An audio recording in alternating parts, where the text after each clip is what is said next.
Karnataka TV ಪ್ರಸ್ತುತಪಡಿಸುವ leader awards ಪ್ರಶಸ್ತಿ ಪ್ರದಾನ ಕಾರ್ಯಕ್ರಮ ಬೆಂಗಳೂರು ಅರಮನೆ ಮೈದಾನದ ಗಾಯತ್ರಿ ವಿಹಾರ್ನಲ್ಲಿ ನಡೆದಿದೆ.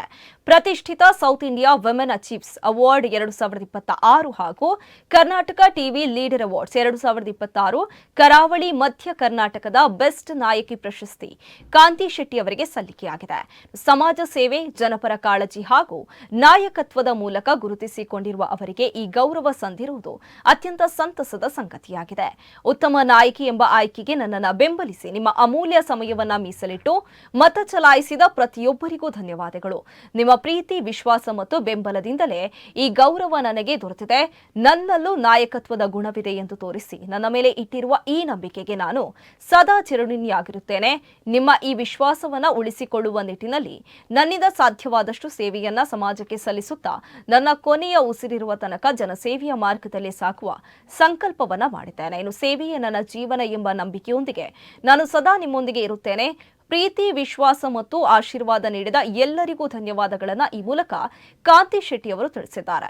ಈ ಸಮಾರಂಭದಲ್ಲಿ Basavaraja Horatti, UT Khader, Krishna Byregowda, CN Ashwath Narayan, doctor CN Manjunath, Chalavadi Narayana Swamy, Gururaj Gantihole, Harish Poonja ಸೇರಿದಂತೆ ಅನೇಕ ಗಣ್ಯರು, ಕರ್ನಾಟಕ ಟಿವಿಯ ಮುಖ್ಯಸ್ಥರಾದ ಶ್ರೀ ಶಿವಕುಮಾರ್, ಹಲವು ಶಾಸಕರು ಹಾಗೂ ಸಾರ್ವಜನಿಕ ಪ್ರತಿನಿಧಿಗಳು ಉಪಸ್ಥಿತರಿದ್ದರು.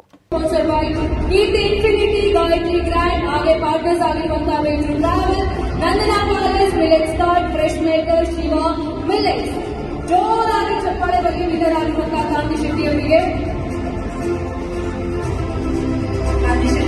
ಕಂಗ್ರಾಚುಲೇಷನ್ಸ್. ಯಾವಾಗಲೂ ಇದೇ ತರ ನಗ್ತಾ ಇರ್ತೀರಾ ನೀವು. ಇವತ್ತು ನಗು ರಿಫ್ಲೆಕ್ಟ್ ಆಗ್ತಾ ಇದೆ ಎಲ್ಲ ಕಡೆಗಳಲ್ಲಿ ನಿಮ್ಮ ಮಾತು. ಎಲ್ರಿಗೂ ನಮಸ್ಕಾರ.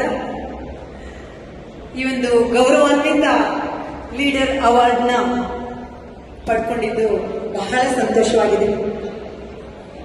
ಈ ಒಂದು ಅವಾರ್ಡಿಗೆ ಇಲ್ಲಿ ನನ್ನೊಂದಿಗೆ ತುಂಬಾ ಜನ ಸೀನಿಯರ್ ಲೀಡರ್ಗಳೆಲ್ಲ ಇದ್ದಾರೆ, ಮಹಿಳಾ ನಾಯಕಿಯರಿದ್ದಾರೆ, MLAಗಳಿದ್ದಾರೆ, ಎಲ್ಲರೂ ಇದ್ದಾರೆ. ಅವರೆಲ್ಲರ ನಡುವೆ ನಾವೊಂದು ಸಾಮಾನ್ಯ ಕಾರ್ಯಕರ್ತರಿಗೆ ನೀವು ಸೆಲೆಕ್ಟ್ ಮಾಡಿದ್ದೀರಾ, ಜನ ನಮ್ಮನ್ನು ಆರಿಸಿದ್ದಾರೆ ಅಂದ್ರೆ ಅದು ನಿಜಕ್ಕೂ ಎಲ್ಲ ಜನರಿಗೂ ಈ ಒಂದು ವಾಹಿನಿ ಮುಖಾಂತರ ಇಲ್ಲಿಂದ ನಾನು ಎಲ್ಲರಿಗೂ ಶಿರವಾಗಿ ನಮಿಸ್ತಾ ಇದ್ದೀನಿ. ಈ ಅವಾರ್ಡ್